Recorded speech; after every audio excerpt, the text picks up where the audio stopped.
I'm Tyler Jones. Coming up on this edition of the Racing Roundtable, I'm going to tell you why we are entering the Tyler Reddick era in the NASCAR Cup Series. Dominic Aragon with the racing experts. I'm going to tell you why Keselowski's comeback season is just getting started.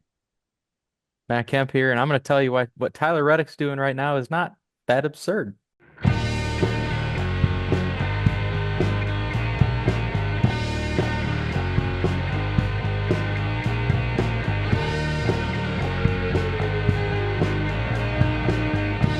Glad to have you with us here on another episode of the Racing Roundtable. Tyler Jones here with you. Appreciate y'all joining us. Got a loaded show ahead. In a moment, we'll recap the weekend that was at Darlington with Tyler Reddick pulling into victory lane for the fourth time in 2026. We'll go over the top headlines in the sports, and we will also be joined by NASCAR Roundtable's own Jonathan Fjeld as we will get his thoughts on everything that happened at Darlington and look ahead to this weekend's race at Martinsville as well. Don't miss out on that when Jonathan joins us coming up in just a few moments from right now. Guys, let's start with the big news of the weekend. Tyler Reddick getting it done for the fourth time this season after going winless a year ago. And folks, we have not seen in this next-gen car somebody just dominate week in and week out. That is not what has occurred. This has been the most parity we have seen arguably in the history of the sport with this car. And that was one of the intentions of the next-gen car when it made a debut, was to be an equalizer of sorts. But with that said, we've seen Toyota as a whole have some fantastic speed as an organization, more than the other two manufacturers. And Tyler Reddick's led the way with those 4 wins at 4 different tracks, and he's done it in a variety of different ways, whether it was close finishes at Daytona and Atlanta or dominating at Circuit of the Americas and now Darlington. This team, like, it feels like it's Jover before the weekend begins. If they have the best car, if they start on pole, they're tough to beat. And, like, the only thing that stood in Tyler Reddick's way of winning this past weekend was himself. Like, they had the battery issues, had the cool suit problem, yet they still overcame that, and he drove through the field to get the victory. I think this guy is going to be tough to beat. Dominic, I'll put it in perspective. I'll go even a step further here. What we're seeing right now, unless the rest of the competition catches up to Tyler Reddick, which very well could happen. At the moment, this feels like, to me, what Kyle Larson did in 2021. This feels like the Jimmy Johnson days of the 2010s. Heck, you could even go as far to say, kind of reminds you of Max Verstappen in F1. That's where I'm at of what we're witnessing with Tyler Reddick right now. What say you? It's a very interesting run, and I look forward to hearing what the whole panel has to say here in a minute about it. But 4 wins in the first 6 races is something you just can't bat an eye at. Very impressive. 3 in a row. No one had ever done that in NASCAR Cup Series history to open the year. And then the 4th win at Darlington. I've said it all along, Tyler. I think the short tracks, especially Martinsville, tend to be the Achilles heel of Tyler Reddick. So that'll be fun to watch this weekend. But it's a very impressive start. He's got a very big points lead. It's going to be very hard to overcome. Almost 2 full races over the rest of the competition in Ryan Blaney and Bubba Wallace. It seems like his points lead is I don't want to say insurmountable, but it's going to be a very tough one to overcome. 95 points. He's built a wall around the rest of the field when it comes to his points lead at this point, with the way that he's started out this campaign. But Matt, you're not so impressed with what Tyler Reddick has done here. Well, I don't want to go too far, but yeah, we've seen it before. If you look at last year's schedule, I mean, into race 4, Christopher Bell had the exact same wins amount as Tyler Reddick did. He won 3 of the first 4, just like Tyler Reddick did this year. So we literally saw this last year, except this year, obviously, Tyler Reddick and team went back to Darlington. Bell didn't win 4 of the first 6. He won 3 of the first 4, and listen here. All right, Bell was more than capable of doing it last year. However, like you said, the next gen, it's full of parity, and they still both won 3 in a row. 3 of the first 4. I think it's just as impressive what happened last year, quite frankly. Dom, let's give credit to your guy Brad Keselowski. He had a chance to win this race, was leading up front, and then Tyler Reddick showed up.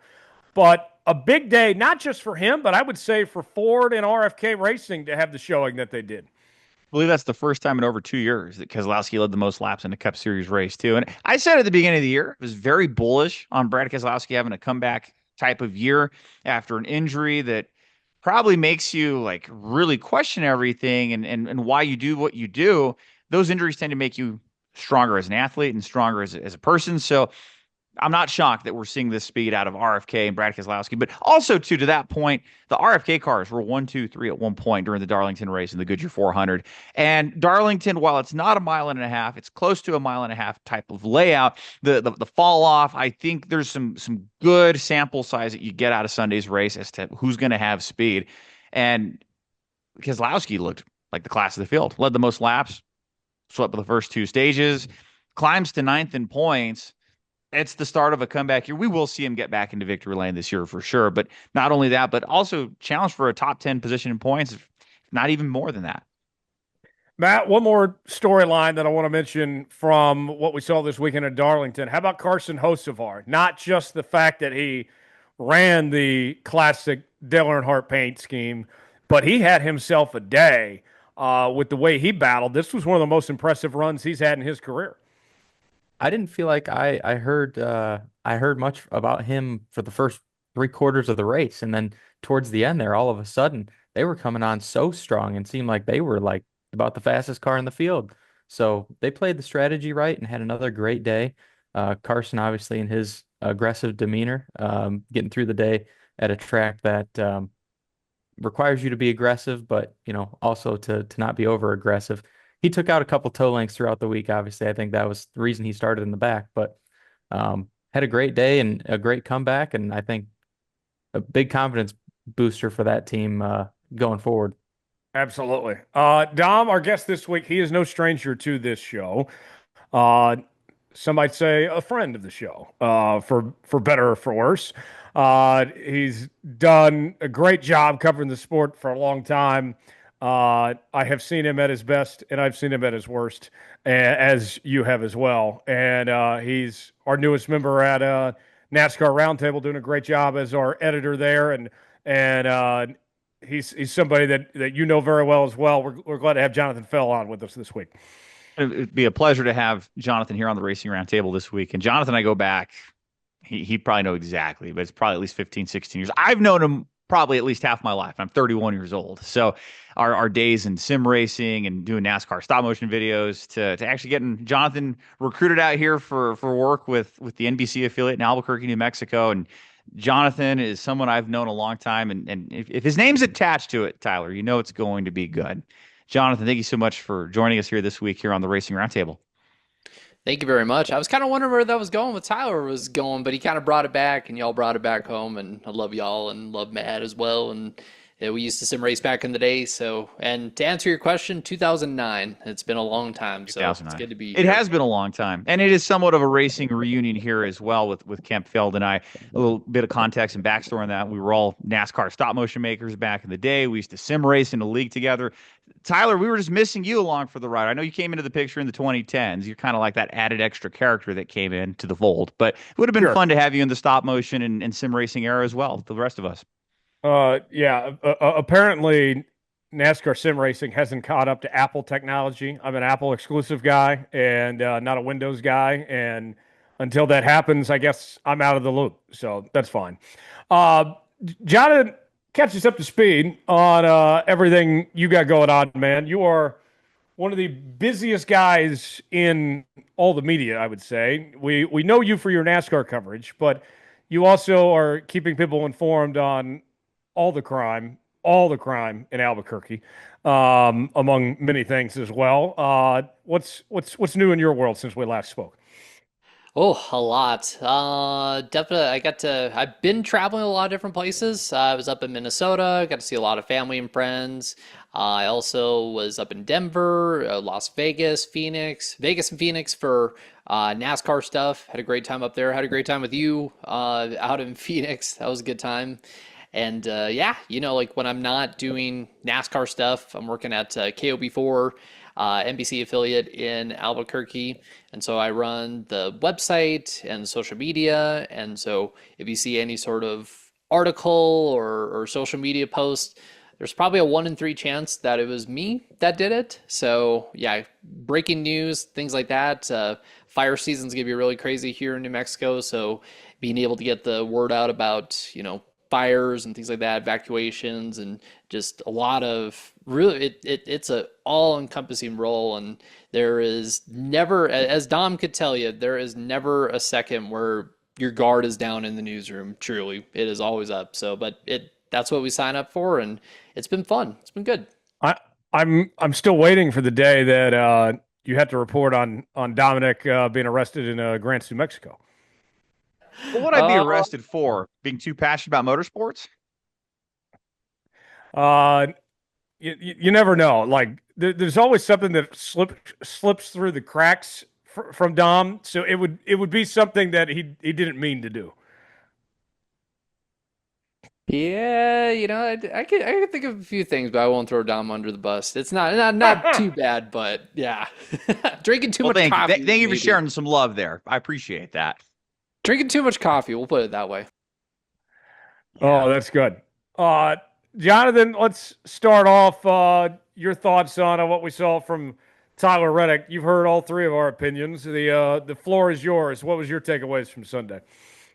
Who's gonna beat Tyler Reddick? Honestly, well, I could answer that question, but I'll get to that because, man, like you talk about Reddick starting on the pole, he had the issues with the alternator early on in the race, led a lot of laps in the first stage, pitted, and those guys were so confident in their car that they didn't wait until the pits were open to be able to go fix the issue. They fixed it right away, got it done, stayed on the lead lap. They came from the back of the pack all the way up. They got stage points in the second stage. I mean, it was remarkable job that they did. And we'll say Brad Keselowski got the first stage, or yeah.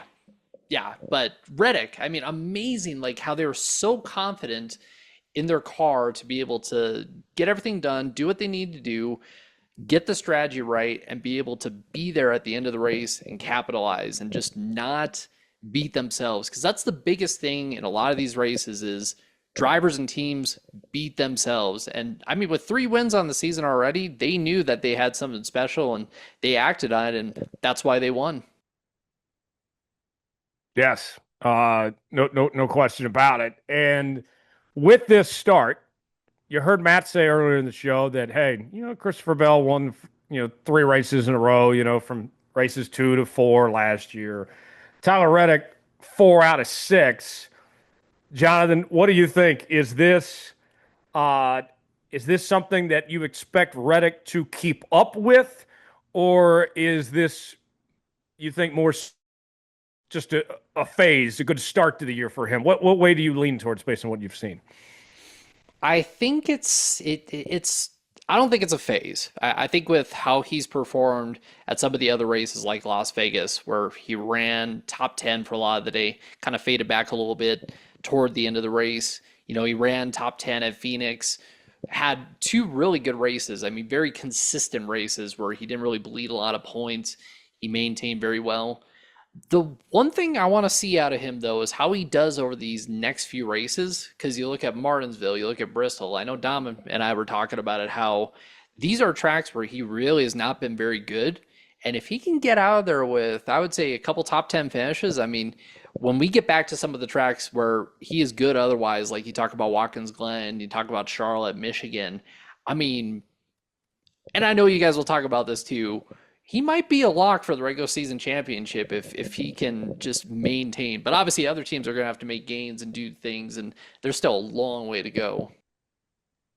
Very long season. We still have 20 races to the chase. But another point, I kind of to add to that as well, like, yeah, Martinsville is going to be a really big test here for the 45 team. And I wonder at what point, too, if you're Tyler Reddick, you're 23-11 racing, do you go into defense mode? Because do you want to preserve and protect the point leads you have, or do you still feel like you can go on the offense? 20 races is still a lot. A lot can happen, and a lot of ground can be made up by the likes of Blaney and Wallace and William Byron and Christopher Bell. But I wonder at what point does the team go into defense mode, but that can also come back and bite you too. Denny Hamlin too. You know what race? You know what race is after Bristol, guys? It's Kansas. I've heard 2311 is pretty good there, so I think we could be looking at number 5 here, and then I might be impressed. Kemp's not sold yet, is the vibe I got. Well, I think he said early on that it's not that impressive or something. And Yeah, like I said, I think we've seen it before. The last couple years, William Byron 2 years ago, I seem to remember he got off to a pretty hot start, getting 2 or 3 wins right off the bat. Last year it was Bell. This year it's Reddick. We'll see if he can keep it up. I mean, I'll be impressed if they can keep it up. But they look like they have a lot of speed and a lot of momentum going forward. We'll see what happens. A lot of speed out of them. And I will add too. I think maybe this is a whole other tangent, but you look at the winners we've had this year: Ryan Blaney, Denny Hamlin, Tyler Reddick. I think when history looks back at this period, we're going to be looking back at, wow, the openers for the first 6 races in 26, or whenever they look at this era, they were all future Hall of Famers that ended up winning races during this part of the season. I don't know if that's a hot take in itself, but Reddick, NASCAR Hall of Fame, that's probably going to happen. Ryan Blaney, past champion, Denny Hamlin, absolutely as well. I think they're well on their way. We're witnessing some greatness. They're well on their way, and I think that's a very good point, Dom. Yeah. And Matt, I like that you brought up 2311 being good at Kansas, because I mean lately they haven't necessarily had the best finishes outside of the fall race last year, but I mean that fall race, when you compare it to like how Las Vegas went this year, I mean it was pretty similar with like the Toyotas. They were strong at Las Vegas, and they're just as they were strong at Kansas, and it's probably going to be the same tire and same scenario and same situation. I mean, Reddick could bag another win there. I mean, he could. I don't want to say he's going to break Jeff Gordon's win record or anything like that, but he has big heights, You got a long way to go here in this season, and I'll be honest with you.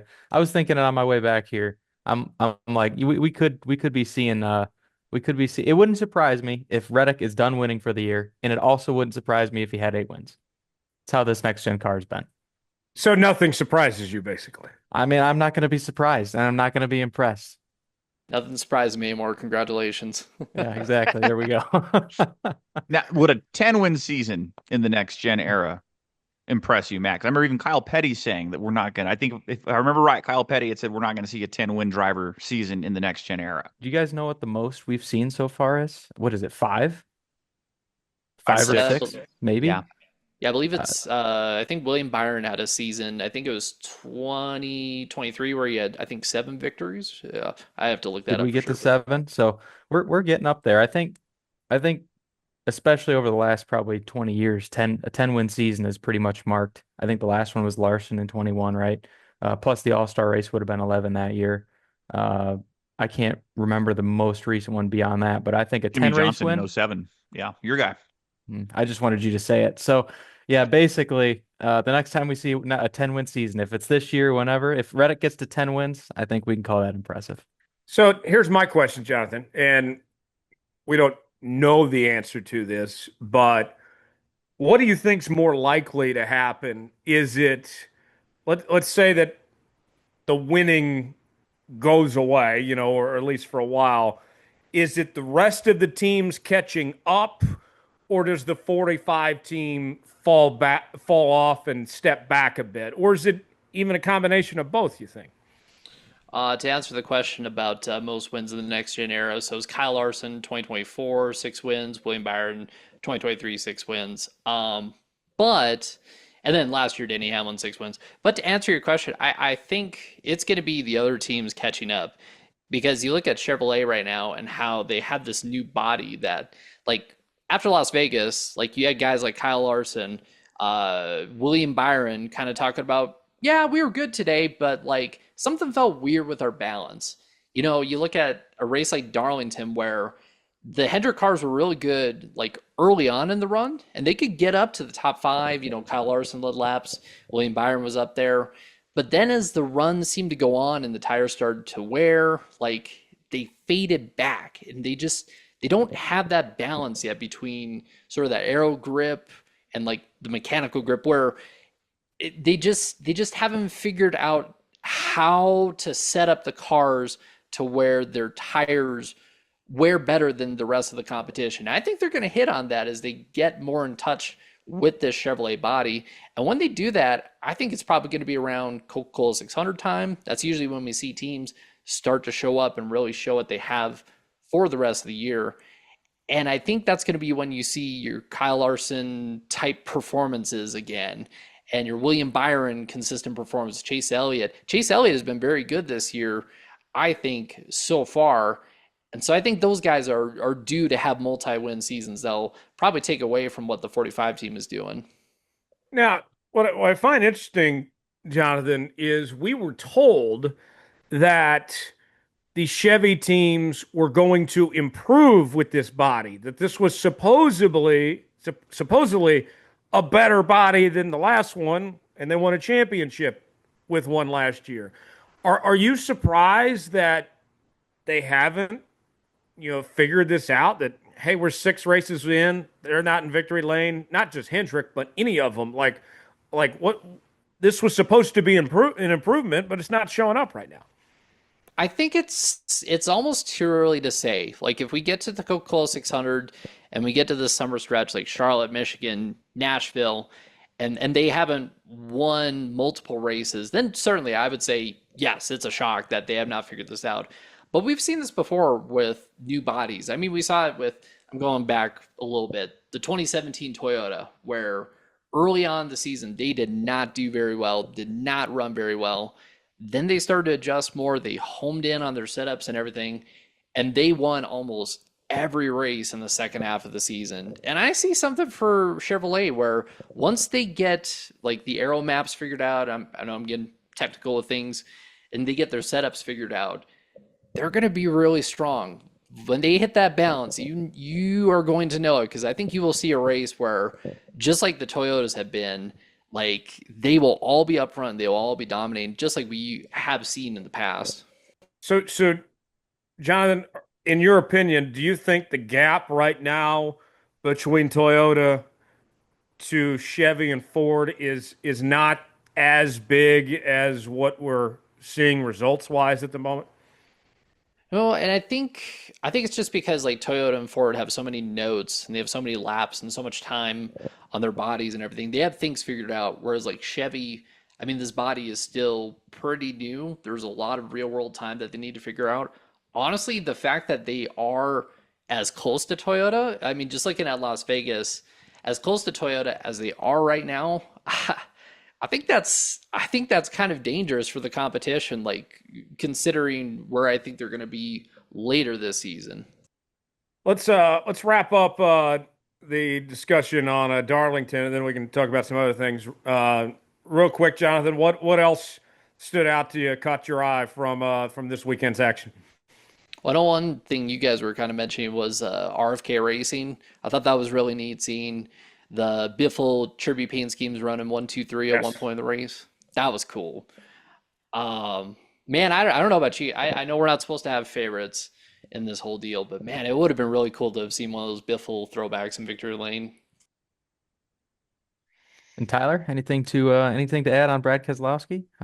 He ran pretty good. Still didn't get in victory lane. Like, come on, that's what we know. Brad could run top 5. That's no secret. But did we know he could dominate the race, win 2 stages, and just about win the race?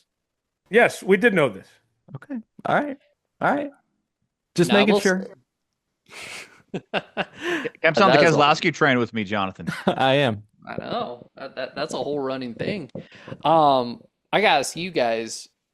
Are you sold on Daniel Suarez at Spire Motorsports? Because I mean, he's had a good start to the season. He's making good points, isn't he? I mean, after coming off of last year and leaving Trackhouse, it seems like maybe he wasn't crazy thinking that he was the low peg on the totem pole. He's no longer the afterthought. I think his wife had even posted on X about that a few weeks back after qualifying at Phoenix or something to that effect. Again, I don't want to imply anyone's thoughts there, but it is very, very intriguing to see Daniel Suarez not only qualifying well, but but then also having speed to maintain to get stage points, and then to also finish up front. What, 3 top 10s in 6 races? I don't think we were talking about Suarez doing that last year. I know at this point last year he had the second place finish at Vegas. And had he won instead of Josh Berry, he might still be at Trackhouse, because we know this is a very winning and driven performance-based sport. But when you look at the now, that 7 car looks really good. Let's check back on it at the Coke 600, but I'm very impressed with what I'm seeing so far out of him. And to be fair, quick point on that. I think Spire might be the leading Chevy team right now. Just saying. Well, and to that point, Matt, like my question, Jonathan, about Daniel Suarez is not even about him. Like I know what he's capable of. We've seen that he can run up front. He's got a couple wins. He's been to the chase a couple of times. But like, is this going to keep up with Spire? They have the drivers. McDriver is, he's won races before. Carson Hocevar has come a long ways. Daniel Suarez, solid driver. I think this is the best driver lineup they've ever had by far. But to me, my question isn't about Suarez, Jonathan. It's about Spire. If they can keep this up, do they, is this going to be, are they going to continue to trend upward in that upward mobility? That my confidence is not about Daniel. It's about the team. I think so. I mean, like they always say, if you want to make a small fortune in racing, you got to start with a big one. And they have a lot of really good backers behind them. And I mean, that they have a lot of good backers behind them. They have a lot of good resources that they're pumping into the team. I mean, Daniel Suarez, of course, he not only brings his talent, but he also brings, backing from Freeway Insurance, which is a huge backer of the sport, one of the premier partners, and so they can get the guys. I mean, one of the guys is a little too good. Obviously, there's a whole lawsuit over that, but, I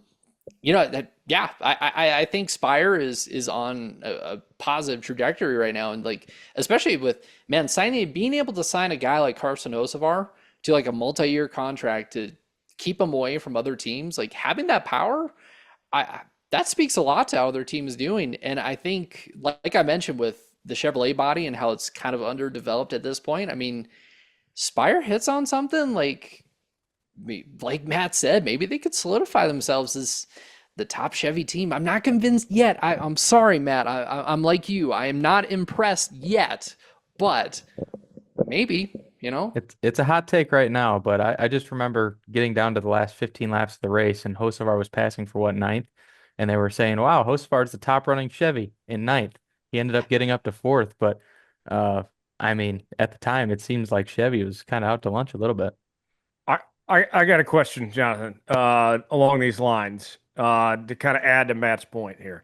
So we know that Spire, they run Hendrick engines, and out of the Hendrick camp, basically Chevy's divided in 2 parts, right? You got the, Trackhouse and RCR camp are doing the ECR engines thing, and then you got the Hendrick and Spire camp doing the Hendrick engines thing. And much has been made at Toyota about how far behind Legacy is doing their own thing, as opposed to working with 2311 and JGR with JGR's data. If this trend continues, if there's a big gap between Hendrick and Spire versus RCR and Trackhouse, what does Chevy eventually try to push Trackhouse or RCR to work more with Hendrick? Maybe I understand that RCR doesn't want to give up their engine department. They sell those engines and everything, but if the gap widens, then you got a situation similar to what's going on with Toyota. Yeah, it's certainly something to think about, and it could be something like where Ford, you have Penske and Front Row Motorsports, who are the 2 tier 1 teams. They get like the same amount of, well, obviously we don't know exactly how much, but they're at that tier. More, it might require them to look in the mirror for sure. I think so. It is intriguing to see how far behind Trackhouse has kind of fallen this season. I mean, Ross Chastain, he was, you guys saw it, he was nowhere to be found this weekend, Las Vegas, and he typically runs well at these 2 tracks. Yeah. Yeah, that's a great point. Let's move ahead to Martinsville this weekend. If there was ever a track for Hendrick Motorsports to get their first trip to victory lane, Jonathan, this might be as good of a shot as any. They've owned this place. They have, yeah, William Byron, of course, won back in the fall. They had that 1, 2, 3 finish with all the ruby red cars. I love the way those look. Those are cool. Kyle Larson, of course, winning in the past. But I tell you, who I think they're going to have to go through, one of the guys they're going to have to go through with how good he's been this season, I think Ryan Blaney. I think he's been so good in the fall race. I think this is the year. I don't know what you guys think, but I think this is the year where he breaks through in the spring race and gets the win. If there's someone who's going to beat Hendrick, I think you're right. It's going to be Blaney, and we're going to see yet another repeat winner on the season. How about it? Golf cars fast everywhere. Yeah. Denny Blaney Hamlin. might be the best challenger for Tyler Reddick this year. Oh, Looking yeah. like it. Reddick show. Yeah.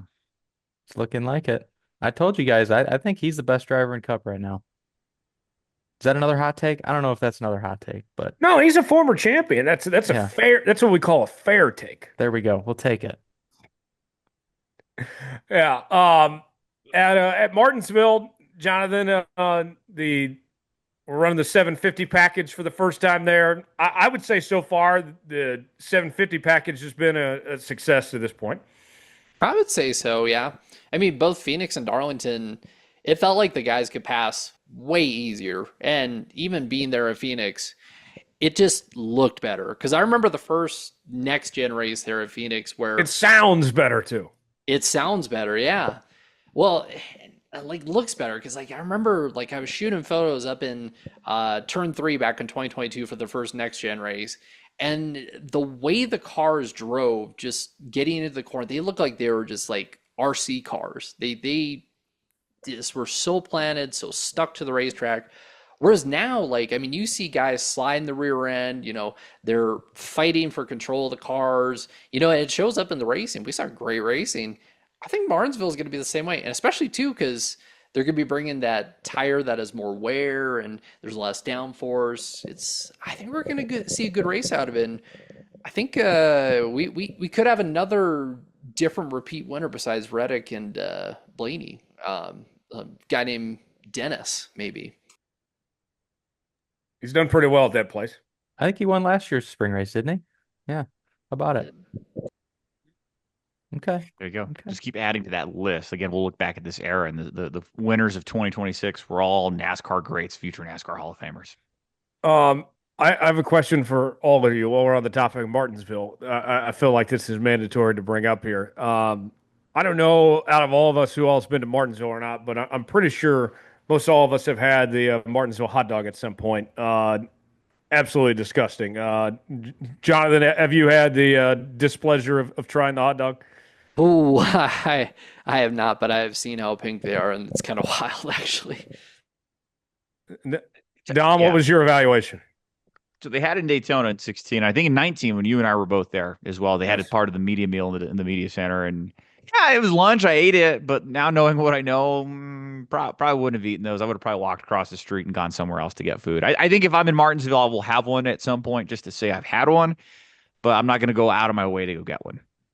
I That's a went good to way to put Martinsville in like 2011. I didn't even know they existed yet. I was still a fairly new fan at the time, so I had no idea they existed. So if they're like you're saying, Tyler, I guess dodge the bullet with that one. Okay, you didn't miss out. I'm gonna try it if I get back out there. Setting the bar But, so low so that it just exceeds your expectations. Exactly right. Exactly right. That way, if you miss the bar, it's like tripping over something. Yes. That's what we're planning on. Let's get to our headlines this week, our news and notes. Dom, where do we want to start? So many angles we can go, from odds to Brad Keselowski, but we're going to start with Denny Hamlin and some of the comments he'd made in his media availability this past weekend at Darlington Raceway. During some questions with members of the press, Denny Hamlin was asked about 2027 with his contract being up, if he would continue driving beyond the season. It would have seemed like that answer was set in stone before the 2025 season was over. Hamlin had signed a 2-year deal with Joe Gibbs Racing to extend his full-time racing days to the 2027 season. Tyler, he said, never say never. And I believe it was Kelly Crandall of Racer that had asked him too about like the fast start, if that's kind of made him make a swap on his decision there. But nonetheless, a fast start. He's already won a race this year. Maybe he is thinking beyond 2027. I feel like these situations are fluid. Very rarely do you get a situation like a Rusty Wallace or a Kevin Harvick where someone steps away and they're done in a full-time capacity in a competitive manner. But maybe we haven't seen the last of Hamlin beyond 2027. Well, one thing I would say on this, Jonathan, I think being an owner like that changes things of sorts where you want to constantly evaluate. And for him, maybe, he steps aside full-time racing in 2027, but it could be like, hey, I want to go put laps down in an O'Reilly car or a truck car and see what's going on at the track and try to get some notes and some feedback I can give my guys or something like that. Like I would, you know, I think there is a very good chance that 2027 is the end of Denny as a full-time cup racer. But with that owner component and trying to absorb as much information, just the natural competitor he is, I would be surprised if Homestead in 2027 is the last time we see Denny Hamlin in a NASCAR stock car. I'd agree with that. And I think you brought up like racing part time. Like he could race a cup car because I mean, you see it this year how they have their three full time cars: Bubba Wallace, Tyler Reddick, Riley Herbst. But then you have Corey Himes doing 15 races. And Denny, he has many partners that who are probably going to want to stick with him beyond his retirement from full time racing. And 10 races with some of those partners, keep them happy. Kind of like what we saw with Dale Earnhardt Jr., when he did O'Reilly races. I could see that happening for Hamlin. I don't see him staying in the 11 car beyond 2027 unless for some reason JGR does not have someone lined up. But yeah, racing a fourth 2311 car, I could see that. Keep the sponsors happy, keep the team, get notes, get data. Definitely. I think another thing, Matt, Denny would never admit this, but I think it's true. Denny does love the attention and loves the spotlight. Kind of a glory hound of sorts. He's embraced that heel role.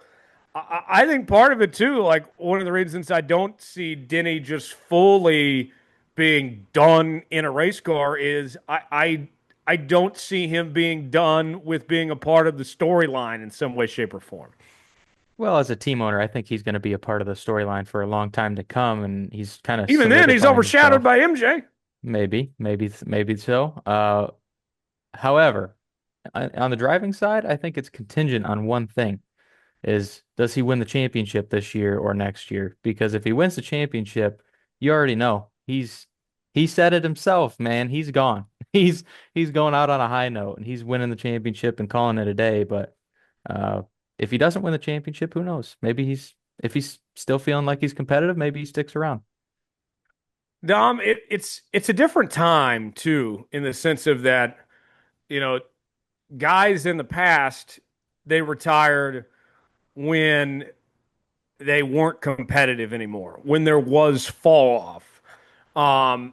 And also like, we talk about comparing eras. Guys were starting later in their careers than they are starting now. In the case of Denny Hamlin, and kind of comparing him to some of these other guys, like I look at Kevin Harvick and Martin Truex Jr. as an example.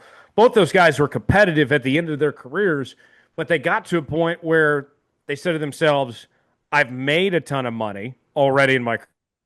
I've won a lot of races. I don't need to do this anymore. And if you're Denny Hamlin, you've won a lot of races. You're, a bit older now. You still got young kids and everything, and he's got a lot going on. Like, I think that's a conversation that he's having compared to drivers of yesteryear, where it's I'm racing because I want to, not because I have to. Maybe so. And you look at the factor too, if he's 45 now, he'll be 46, 47 when he's done with his full-time contract here, or at least if the next contract ends at Joe Gibbs Racing. So a lot to weigh on your mind when you have kids, when you have a family. That absolutely is going to impact that decision as well. And Like you said, they're not in a spot where they have to race into their late 40s or early 50s. And it seems like Jeff Gordon and Carl Edwards kind of kicked off that trend of being able to retire in your late 30s, early 40s, and a lot of drivers have followed suit. But if you're winning, I know you don't want to step away from a winning situation. And if I remember right, Kevin Harvick had said that when he signed his long-term deal in 2019, he wanted to stay around because they were still winning, what, 6, 7, 8 races a year. So that's got to be hard. If you're Denny Hamlin, you're winning 5, 6 races a year. How would you want to step away from that? So, but Matt's brought up a great point too, because we've heard that before. He wins the championship, he's done. He's out. And who wouldn't want to finish on the ultimate pinnacle? If you remember Rusty Wallace back in 2005, he reflected on that year and saying, man, we just finished top 10 points, made the chase and everything. Why am I stepping away? So you don't want to have the regret either. Oh, Yeah. 100%. In fact, he was on the cool down lap at Homestead. He had said on the Dale Jr. download that he was already thinking, oh, crap, I made the wrong decision. And if I remember the story correctly, he contacted Richard Childress about the '07 car, was already signed with Clint Boyer at that point. But that was a possibility for him to continue racing with Richard Childress into 2006. Wallace knew and that was 48 years old, too, keep in mind. 48 years old, and he was still in a very competitive spot when he stepped away, and he still felt like he left a little bit on the table. Yeah, well, especially after a bounce back year for Rusty. Remember, the year prior was awful for him. He had missed races and such, and then he has the bounce back season, and he had the TV job coming up with ESPN that he signed for, and I've heard Rusty say in the past too, he's like, they gave me such a good offer to do the TV thing that I wasn't thinking about, oh wait, the TV thing's always going to be there. Jonathan, I will say, kind of tying all this in together, I think the days of drivers running full time in their 50s is long over with now. We still got guys like our buddy David Starr that still do the part time thing, and your Morgan Shepherds of the world. But we're likely never going to see, and maybe it's one guy in a blue moon that does this, of being competitive, actually winning races in your 50s. Like that's over with now. Don't forget our boy Norm Benning as well is still out there in trucks. Yeah. But yeah, I mean, like top level of the Cup Series, like your Mark Martins and your Rusty Wallaces and guys like that, like, yeah, no, it is long gone. It has been gone for a long time. I mean, Mark Martin was an outlier to begin with. I mean, you remember all the Brett Favre comparisons of like, is he going to actually retire? Is this actually, I mean, to this day, I'm still not convinced that Mark Martin is fully retired from NASCAR. Like, so it's a young person sport. And because it's a young person sport where you have guys starting at 20, 21, 22, we still haven't fully seen it. But some of these records, like all-time career starts, consecutive career starts, Jeff Gordon holds that record right now. I mean, that could fall with a guy like Joey Logano, who's been in every race since, 2009. I think that's exciting for history, but also makes you wonder, like, what really determines, what puts a driver into retirement? Is it kind of the level of interest in racing? Is it their performance? Because I got to imagine, like, and obviously this is going into a whole other tangent. You think you've done, 20, 25 years of racing and you're 40, 41 years old. It's like, okay, I've had a great career. I'm going to step away. I'm good, or is it the performance? I don't know. It's something new that we have never seen in the sport before. Well, and one thing I'll point to, Matt, is part of the reason why the Truck Series was created was to be a mix of young drivers and the old timers of the sport. That was supposed to be like the retirement tour, like the senior tour in golf. And we saw some old timers have another whole stage to their career open up that wouldn't have otherwise. When you talk about the Johnny Sauters and the Ron Hornadays, the Matt Craftons of the world and all those guys that, got to be stars in the Truck Series later in their career that would not have been competitive if they were running Cup cars. Kyle Busch was talking recently that, he would love to run for a truck championship, before he hangs it up, and, that he wants that opportunity. He doesn't want to be an owner again. But if I'm NASCAR, Matt, what I would be looking at, these guys like Denny, Hamlin, and others, like we've seen what happens when the stars of the sport go away. The ratings and the interest goes down significantly. You can't replace those guys overnight. If I'm NASCAR, if I'm these team owners, I'm doing what I can to try to push those guys to the truck series and try to keep them involved, on that limited schedule. Like I think the truck series is a perfect fit for some of these guys. Like, Clint Boyer, for example. I know he did he went right into TV, but sure he wasn't winning a whole lot of races in his career, but for damn sure he could have won a truck championship, if he would have done that instead of going into TV or something here. Like that's what I'd like to see more of. It's really crazy looking back on the truck series and how it used to operate compared to how it is now. Obviously, with being a step in the ladder now, with kind of our ladder system that's developed in NASCAR versus back in the day, like you said, it used to be something more for veterans to kind of have a second leg to their career. And on Jonathan's point, it's really interesting nowadays because a lot of guys, there's so many factors that can kind of end your career. Money right now, I feel like it's always been a factor, but I think it's a larger factor than it's ever been in the sport. And I think there's more guys that, quite frankly, are even at the top levels, having their careers shortened because they don't have the funding to continue further. So there's the funding side of it. Then you have the performance side of it, where, obviously there's if you've got a lot of funds and you don't have the performance and the numbers to back you up, I mean, eventually you're going to get kicked to the curb.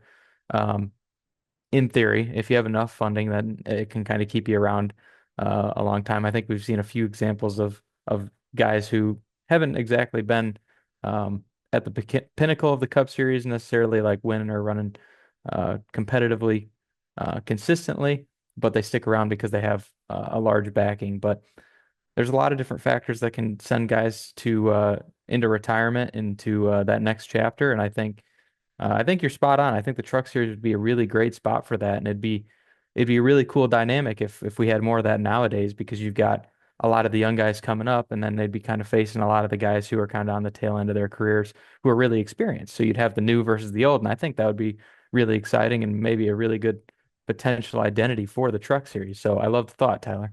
Yeah. Yeah, we'll see. We'll see what happens as far as that goes. Dom, what else we want to hit on? Drivers that have been around a long time. Brad Keselowski is set for a milestone start this weekend at Darlington Raceway.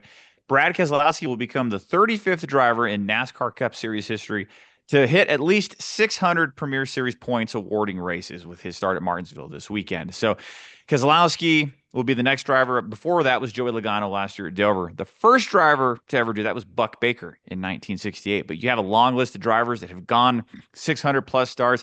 Others that are still active in the Cup Series or recently active include Kevin Harvick, Jimmy Johnson, Martin Truex Jr., Jeff Gordon, and others as well. Many Hall of Famers on that list. But depending on what databases you look at, Tyler, Keselowski may or may not become the first driver to win in their 600th start if he can do so on Sunday. Some databases show Richard Petty won in his 600th. Some would say that was his 599th race at Richmond. But nonetheless, very, very special company to join the 600 start club. Yeah, 600 starts is an amazing accomplishment. And Jonathan, just the fact of what we were talking about with the injury he suffered this offseason, that he's had a good start to the year, dealing with this injury, and we're still talking about him getting to this point, that 600 start. I mean, this would have been a big accomplishment just on its own merits, but considering what he went through this offseason, that's a big effing deal. Yeah, and you kind of forget about it considering he dominated Darlington and he's run really well to start the season and slowly convincing you otherwise. Yes, I'm jumping on that train. Yeah. But, especially when you look at Keselowski compared to a guy like Kyle Busch, who, man, honestly, it has been tough to watch the skid in performance that Kyle Busch has had in recent years, and how it seems like RCR, when they seem to be hitting on something, then they fall back. They seem to be hitting on something, they fall back. Whereas it seems like RFK Racing, I mean, outside of the start of the 2025 season when, the team was still getting adjusted, like Keselowski has been steadily, quietly, maybe one of the best drivers in the next gen era, especially considering his veteran status and how much he had to adapt to the car and everything. And now RFK Racing, like finding speed, and Brad's running well and keeping up and leading the charge. I mean, this is remarkable, in the sense of thinking about drivers, beyond their 600 start. I mean, you look at the stats, there are not many drivers who run well beyond 600 starts at this point in their career. The fact that Keselowski's still doing it, I mean, Dom, Matt, Tyler, you guys have seen it with other drivers. I mean, it's kind of an anomaly. Speaks to how good Brad Keselowski is, the Hall of Famer he is someday. You know what I'm taking from this, Dom, is Joey Logano has more starts than Brad Keselowski. What in the world? That blows my mind. That doesn't seem right. It doesn't seem right. Because Logano had that rookie year in 2009, and Keselowski made select starts at Phoenix and Hendrick. So he's got that leg up on him. But they're about right there with the same amount of career starts. Kind of like how Jeff Gordon and Bobby Labonte mirrored each other throughout the 90s and 2000s. Question for all of you. I'll start with Dom. Where does Brad stack up among the all-time greats right now? He's 25th on the all-time wins list. He's got 36 career victories and 1 Cup title to his resume. I was thinking he was comparable to Kurt Busch, but obviously he's ahead of Kurt on the wins list. But he's Joey's got the 3 titles and 1 more victory than him, and Joey's 1 more recently than him. Like, what do we think? Like, top 25 driver. I know that's where he is on the wins list. Does that sound about right where he is when we talk about him all time? Well, I'll give you that answer too, because he got asked that too, like where he would rank himself among the best drivers in NASCAR history. And he compared it, I believe, against the wins list. And this was before he'd won his championship, or maybe right after he'd won his championship. But if we're comparing to maybe yesteryear and previous generations, maybe like a Bobby Isaac or a Bill Elliott. Somebody who gets that 40-plus win mark when it's all said and done. In fact, I feel like Bill Elliott and Brad Keselowski have had a lot of parallels in their career, where you had Bill Elliott racing for one team for a majority of his career and then stepped into ownership. Bill Elliott and Brad Keselowski have both done that. And Bill Elliott actually went winless in that 6-year stretch. We're now year 5 with Keselowski at RFK, and he's gotten 1 win. But I feel like there's a lot of parallels between the 2 careers there. So maybe somewhere in there, and to answer your question on what I feel, I would say probably top 50, no doubt. And he was named one of the 75 greatest of the sport's history a few years back, but I would put him higher than 75th. I think top 50 sold him short too. And I've been the Brad Keselowski hater of this show, apparently. Matt, where do you think he stacks up all time?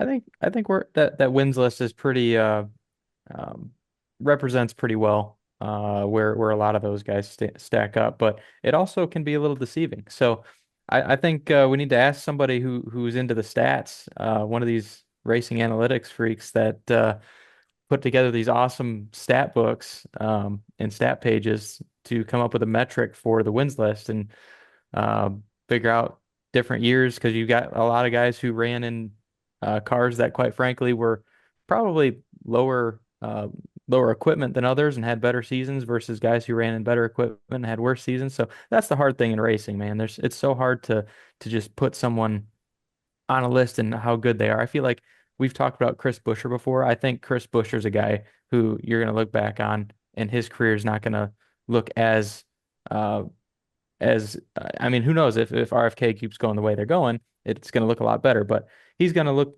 like an average mid-pack guy when, quite frankly, he's probably one of the best drivers in the field. So I think overall, you're probably looking at a top 25, top 50 driver. And I kind of agree with you guys. Top 50 might be selling him short, but top 25 is probably pretty realistic for Brad. Feels like he's kind of around like Matt Kenseth or Mark Martin range, where obviously Mark Martin doesn't have a title, but Matt Kenseth, where he got that title early on in his career and could have won a couple more, but he won a lot of races. He was a mainstay for a long, long time. He kind of had a second act to his career. You see with Brad Keselowski right now, where he's really doing a lot better than I think a lot of people would have. He's doing better than I think a lot of people actually realize he's doing, kind of like Matt Kenseth. So wherever you would put a guy like Matt Kenseth or Mark Martin, I would put Brad Keselowski like pretty close to them. Okay. I think that's all very fair analysis there. What else we got, Dom? Looking ahead to this weekend, you have the NASCAR Cup and O'Reilly Auto Parts Series making their return to Martinsville Speedway. The trucks return at Rockingham next week. Going around the room here. So this is the last time you joined the show, Jonathan. We have the Racing Roundtable make predictions as to who the odds makers are saying are the favorites to win this weekend in the Cup race. So we'll start with you, Jonathan. Who do you think the favorite is, and what is their opening odds? Ooh, okay. Well, I don't think they're going to go Tyler Reddick. Considering the season so far, I will say I'll go Denny Hamlin. And what are his odds? Let's say plus 600. Tyler? Ooh, I'll go Blaney, and I'll put his odds at about 500. Kemp? Trying to think of someone different now because those are two I was going to pick. We'll say, man, why haven't they put Reddick up top yet? Even though I'm not on the bandwagon at the moment, I'll take Reddick for plus 850. How about it? So Reddick's plus 1,600. Denny Hamlin's plus 500. But Tyler's the winner with Ryan Blaney at plus 475, according to the Caesar Sportsbook. Ooh. Yeah, plus 475 for Ryan Blaney, who's a two-time winner at Martinsville. Denny Hamlin, plus 500, as previously mentioned. William Byron, plus 550. Kyle Larson, plus 650. Chase Elliott, plus 750. Christopher Bell, plus 900. Chase Briscoe, 11-1 or plus 1,100. Joey Logano, 15-1. Tyler Reddick at 16-1. So there you'd have your top 10. And as you go down the list, Ty Gibbs, 18-1. Bubba Wallace, 20-1. Ryan Preece, the pole sitter from a few years back, at 22-1. Brad Keselowski and his comeback tour at 25-1. Ross Chastain at 35-1. And your longest odds of the weekend, Ty Dillon, Riley Herbst, each at 1,000-1, and Cody Ware at 2,500-1. Take them. Bubba Wallace at 20-1, man. That's probably a pretty good bet. He's run well at Martinsville. 23-11, yeah. I think he's a good bet there. Yeah. Looks like some juicy odds as of the time of this taping, Tyler. Yes. So, Jonathan, you're our guest. So you go first. Who wins this weekend at Martinsville? The luscious stash will be chowing down on a Martinsville hot dog and ringing in the grandfather clock. I think it's going to be Ryan Blaney. Ryan Blaney, he says. Okay. Dominic, how about you? We're going something towards the top of that list, but I will differ in your thoughts. I did pick him last week, and he didn't win, but he's a proven winner at Martinsville, six-time winner. Pennsylvania for Denny Hamlin, career win number 62 at Martinsville. Okay. How about you, Matt? I agree with Ryan Blaney, but I got to pick someone different. And since I'm going to lose anyway, you know what, Tyler? You know what? I'm going to pick Brad Keselowski. He's going to win in a 600 start. How dare you? How dare you? Love it. I know you were probably going to pick him, so I had to take him off the table. Oh, I was taking Cody Ware. Oh, I figured. Yeah, big Cody Ware guy. Well, I know that I said Ryan Blaney was the favorite, but I'm going to pull a fastball on y'all. I'm not taking the favorite, though. I will go with Dennis the Menace Hamlin to get into victory lane there at Martinsville. He's done great at that place. Toyota's got the most speed right now, and Tyler Reddick doesn't quite have the short track program figured out yet, so we'll go next up and go with Denny Hamlin to get the job done. But should be a fun race this weekend there at Martinsville. Before we get out of here, Jonathan, plug away. Tell people where they can find you and see all the stuff you're doing and what you got going on, man. Yeah, so you can log on to NASCARroundtable.com to see what I've been working on, as well as the racingexperts.com. And check out and KOB.com. KOB.com. Let's throw that in there, of course. And follow Jonathan Fjeld Media on Facebook, as well as you can find me on X. You can find me on Instagram. You can follow NASCAR Roundtable on Instagram as well. Just search NASCAR Roundtable and it'll come up. We got that going on. We got some good stuff in the works and going, and Follow me. Don't follow me in real life because that's kind of creepy. No, I'm just kidding. Slide yeah. into his DMs instead. Oh, wait, did I say that out loud? Oh yeah, I like that. There you go. Okay, but yeah, NASCARRoundtable.com, theracingexperts.com. Follow me on Jonathan Fjeld Media on Facebook. Follow me on X, Instagram, and yeah, the upcoming race, probably looking at maybe May or June. More details to come on that. Going to be doing stuff kind of around here. I've got a piece probably coming this week on Tyler Reddick and why his dominance is historic, but it's not surprising. And kind of looking at like the past. Matt likes that. I see that there. And yeah, just looking at past precedents for this, how well he's done at some of the tracks he's won at, the regular season championship. There's also a video component to big part of Roundtable, so you can find that coming up. Dominic, when you're not sliding into Jonathan's DMs, what are you doing this weekend? Yeah, I'll be probably staying at home for the most part, and yeah, just have some good family time. I think that'll be really good and just nice to be home for a little bit because it's been on the road the last few weeks. But it'll be good to have a nice weekend at home with the family. I like that. Matt, I don't know if you're ready to announce anything yet, but maybe you can at least tease something. We will see you on the racetrack again very soon. We will indeed. The entry list is out. So we are heading down to Hickory for the ARCA East opener. We actually had some sponsorship fall through earlier today, so that was unfortunate. But we're still going to be down there, and we've got plenty of space on the car for anybody who wants to join us and go to the front with us. So that's what we need. We need some help. Hoping for some carnage and maybe find our way to the front. Yeah, bring home a nice purse. Yeah, We're gonna yeah. We'll see about that one. I like it. Great stuff. I am off to H-Town, Houston, for the South Regional of the NCAA tournament. I'll be there Thursday through Saturday, and looking forward to that. And then next week, I'm off to the Final Four in Indianapolis. So that's what I got going on. But Always busy, Tyler. I love hearing your schedule. Please tell me you're driving to Houston, though, not flying. yes. Oh, you want to hear a rant? I'll get on my soapbox, my studio soapbox for a moment here. There are a lot of people, Dom, that fly from Dallas to Austin and Houston. And I'm like, are you all ridiculous? Get in the car, drive. Like, it would be faster for you to get in your car rather than waiting on TSA. And we know how TSA is these days. And getting on an airplane, getting your luggage and deboarding and all that. Just drive, people. Like, drive it like you stole it, right, Matt? And how fast does Matt Kemp go on the highway, by the way? Legally, I go the speed limit, but I tend to try to get places a little quicker than the GPS says I'm going to get there. When you get pulled over, do you tell them you're a race car driver and you know what you're doing? That seems like a terrible strategy. So I've only been pulled over 3 times, and I have not gone that route. Okay.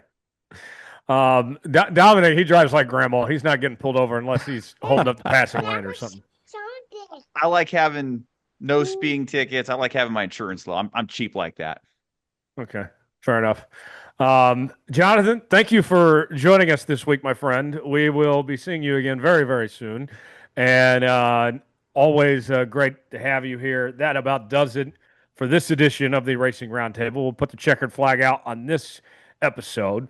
Subscribe to the Racing Roundtable. New episodes out each and every week. Apple, Spotify, Google Podcasts, wherever you listen to podcasts. Leave us a 5-star review or don't leave us one at all. Hit the like button on YouTube as well. We certainly would appreciate it.